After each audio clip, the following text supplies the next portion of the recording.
मंडळी नमस्कार. Big boss Marathi season 5च्या या फायनल वीकमध्ये म्हणजे 10व्या आठवड्यामध्ये नॉमिनेशन टास्क झाला आणि त्या नॉमिनेशन टास्कमध्ये निक्की तांबोळी डायरेक्ट फिनालेमध्ये गेले आणि राहिलेले होते 6 जण. आणि हे 6 जण केले बिग बॉसने डायरेक्ट नॉमिनेट.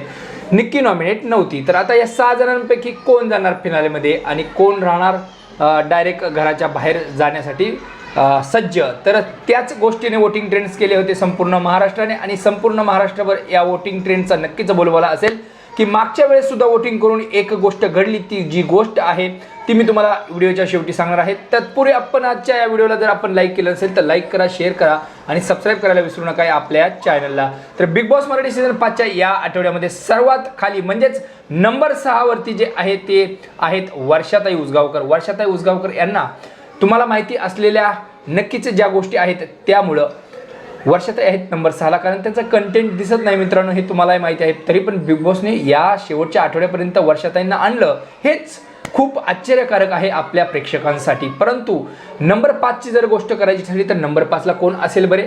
नंबर 5ला आहेत जान्हवी किल्लेकर आहेत नंबर 5ला. जान्हवी किल्लेकर जेलमधून बाहेर आल्यानंतर नक्कीच चांगला खेळ केला होता, परंतु जान्हवी किल्लेकरला म्हणावं तसं वोटिंग या आठवड्यामध्ये पडले नाहीत. नंबर 5ला आहेत जान्हवी किल्लेकर.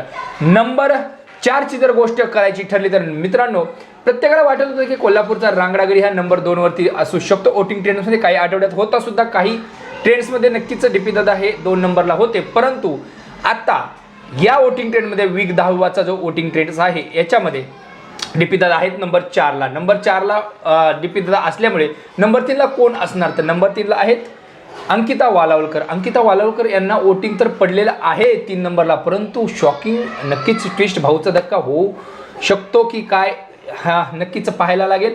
3 नंबरला आहेत अंकिता वालावलकर. तर मित्रांनो आता आहे मिड इविक्शन आणि या मिड इविक्शनमध्ये मिड वीक इविक्शन जे आहे त्याच्यामध्ये नक्की कोण जाईल हा पण महाराष्ट्राच्या जनतेला मोठा प्रश्न पडलेला आहे. नंबर 2चं जर म्हणायचं ठरलं गोष्ट करायची झाली तर अभिजित सावंत आहेत नंबर 2 वरती. नंबर 2 वरती अभिजित सावंत यांना बऱ्यापैकी वोट मिळत आहेत. इंडियन आयडल होते ते फर्स्ट सीझनचे, त्याच्यामुळे त्यांचा फॅन फॉलोइंग हा जबरदस्त आहे आणि अभिजित सावंतची गेम सुद्धा त्या तत्परतेने अभिजित सावंत खेळलेला आहे, म्हणून नंबर 2 वरती आहे अभिजित सावंत. नंबर 1 नंबरची जर गोष्ट करायची ठरली तर तुम्हाला नक्कीच माहित आहे none of other than Suraj Chavan is गोलीगत पाटण आणि बुक्की टेंगुल. सूरज चव्हाण राज्य करतो 1 नंबरला मित्रांनो. तर कसं वाटलं तुम्हाला आजचा हा वोटिंग ट्रेंड्स? नक्कीच सूरज चव्हाण 1 नंबरला आहे आणि तो 1 नंबरला होता आणि 1 नंबरला राहील फायनलमध्ये सुद्धा आणि ट्रॉफी सूरज चव्हाण घेऊन जाईल अशी नक्कीच आपण अपेक्षा करूया. निक्की तांबोळीचं काय? निक्की तांबोळी भाई बिग बॉसने डायरेक्ट नेऊन ठेवली फिनालेमध्ये, काय विषयच नाही, विषय क्लोज करून टाकला निक्कीचा. तुम्ही वोटिंग करा नका करू, निक्कीला खाली ठेवा, काढायचा प्रश्न काहीच नाही. डायरेक्ट म्युच्युअल फंडचे कॉईन भाई रिडीम कर आणि डायरेक्ट फिनालेमध्ये जा, अशी गोष्ट बिग बॉसने करून टाकली आहे मित्रांनो. नक्कीच तुम्हाला हा वोटिंग ट्रेंड्स पाहायला मिळाला आजचा, परंतु वोटिंग ट्रेंडनुसार जर पाहायचं म्हटलं तर वर्षाताईंचं मिड वीक इविक्शन नक्कीच व्हायला पाहिजे. परंतु नक्की काय होते आजच्या एपिसोडमध्ये पाहूया. बातमी तर आहे मित्रांनो मिड वीक इविक्शनची. तुम्ही समजून घ्या आता कोण गेला असेल, कोण जायला पाहिजे.